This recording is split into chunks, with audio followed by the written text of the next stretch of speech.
Good morning or afternoon or evening for, I'm not sure what time you're watching this video, but welcome to Car Talk. Episode number 4, Quattro. In my parents' native language, I am Italian. My name ends in a vowel, yes, Di Paolo. So anyways, today I thought we would talk about investment properties. One of the things that I love doing, I took a few investment courses. I'm always reading on investments. It could be the best investment you will ever make. I know many people have cashed in RRSPs in order to buy houses, rental properties. Good return, not as good as it used to be, and I'll go through that. But you also have to see yourself as a landlord. Dealing with tenants is not fun at times. I've had my ups and downs. I had a rental property in London before, and you think you got the right tenant, and then you don't have the right tenant. And then nowadays, with the way the landlord-tenant board has been so backlogged, and through pandemic, it seems like all the bad tenants have come to the woodwork. Haven't been paying the rent for these people because they know that the landlord-tenant board isn't doing anything about it for the last year. I know some people have gone 5, 6, 7 months without rent. Landlord-tenant board is the governing body when it comes to getting a tenant out. So let's touch base on that. First of all, let's talk about investments. So a residential rental investment is probably the best bang for your buck, and I'll tell you why. In the past, I have an investment analysis sheet in Excel, works out all of the expenses, the income and whatnot, and it breaks it down in a percentage. We used to look at a 6 to 8% capitalization rate. Now, for those of you unfamiliar with that rate, I know I was when I first heard it, had to Google it. Google's your friend, remember. Google is your friend for everything. So a capitalization rate is a rate of return on your investment. So I'll give you an example. It's like you invest $100,000 cash, and if you get $8,000 back in interest, that would be your return on your investment, or it would be a capitalization rate of 8%. So it used to be 6 to 8% for real estate because rentals, because basically that was an attractive figure because people can put their money in a secure investment like GICs or RRSPs and make anywhere from 2 to 6% on their own without doing anything. I'll tell you why though. Investing in real estate is better than that, even though capitalization rates are lower now. So cap rate nowadays, you're lucky if you get 4% cap rate. Most people are breaking even right now with their real estate investments, and they don't mind doing that because houses have appreciated so much over the years. It's like contributing to an RSP. So if they're cash flow negative on their investment, they have to shoot in a couple $100 every month. That's like, it's my RSP, but really it's their house that's growing in equity every year with the amount it appreciates. So let's talk about the appreciation of your home. With a rental property, not a lot of people know this, but you have to put 25% down. The bank will only loan you up to 75% of the value of the home. Some people have gotten up to 80%. A few times I've heard of that, but on average it's about 75% that the bank will lend you on a property. So on a $500,000 property, let's just keep it even like that to make it simple. You have to come up with $125,000 cash, or if you had borrowed from the bank of mom and dad, or if you have borrowed from a line of credit on your existing home, basically on the secondary home you need that 25%. They know it's a rental. Some people have gotten away with it over the years if they don't own a primary home and they just tell the bank that they're buying it for their own property, and they have moved in there for like a couple months, then moved out. Some people have done that. I don't advise that, of course, but I'm just letting you know what has happened in the past. So banks are a little bit more tight on the restrictions for that. So, but let's take that house for example, the $500,000 house. You put $125,000 down on it.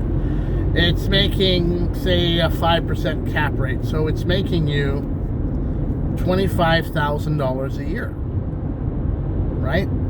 We don't go by what you actually invested. We go by the home if you had bought it out for cash. So that's a 25. If it makes you $25,000 a year, it's a 5% cap rate. That's basically your net income minus your expenses, right? Not your gross income, not the gross rents, because you got to pay your mortgage, you got to pay your insurance, you got to pay property management fees or whatnot. So, but also remember, not only did it make you $25,000 that year at a measly, say, 5% cap rate, which is still a good rate, the house also appreciated in value. So you invested $125,000. You get $25,000 every year, plus the house is going to appreciate 5% minimum every year. In the last couple of years, it's been crazy. It's been like, 15 to 20%. But let's take the average for 20 years, 5%. So that house is also going to be worth, say, for example, $525,000 for the 1 year increase. It could go up to $550,000. So if it went up to 10%, like a lot of things have gone lately, so your house is now worth $550,000. You've made $50,000 in equity on the home, and you've made $25,000 in cash. That's your first year. Remember, you've only invested $125,000, and you've got an increase in assets and cash of $75,000 for that year. So what does that mean? That means that you just made more than 50% on your $125,000 investment, original investment. So not bad. I don't know of anywhere that you can invest $125,000 and pull out. Well, you can't really pull it out. The $75,000 in equity growth and cash. You can pull $25,000 in cash. So that is a no-brainer. Yes, it takes a little bit of work with tenants, but if you know how to deal with tenants, if you know the rules and regulations, you set them up from the start, and I can help you with that. I've dealt with tenants on many occasions for my clients. I'm actually leasing out a property for my clients at 410 King Street, 1-bedroom loft apartment, if anyone knows anyone. That'll be available July 1st. So I do know how to deal with tenants. I've had to sell houses with tenants in them. I know how to cooperate with them, get them to work with you. I'd be happy to give you my tips and trades on that. But that's the gist of investments. And if you are planning on buying an investment property now, the market's a little bit hot right now. It's still hot, so I would wait. Right now, if you buy something, chances are you will not even be breaking even on the rental. So wait a year, see what happens with the market if it drops, and then you can probably consider even 6 months from now, to be honest with you. Or there's some deals to be had in non-hot areas out of town. It might be a little bit harder to rent those properties out, but with the way it's going now, a lot of people are seeking rentals in outside towns because they can't afford a lot of the rentals in the bigger cities. So I'd be happy to give you some advice on that, on where to buy, when to buy. My advice right now is give it 6 months, and feel free to shoot me a text, call, email in the meantime if you want to discuss the possibilities and want to learn some of the things that I've learned going through it the wrong way. When I was in my 20s and I had a rental property in London, I had some problematic tenants there. So yeah, I'm happy to answer any questions. Happy to help you buy an investment property as well. Oh my God, that's what I do. I help people buy. I help people with the largest purchase of their lives, and I help them make money if it's a rental property or find the perfect home for them. Yes, that's what I do. That's why I drive around every day. I'm going to a client's house right now to sell his property so he can buy his dream cottage up in the Muskokas.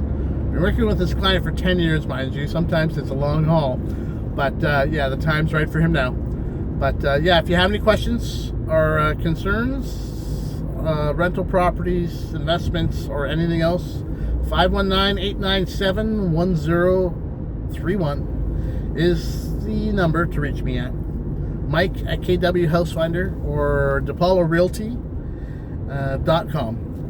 So have a fantastic Friday the 13th. That's what day it is today. I should be riding my bike up in Dover, but I am working.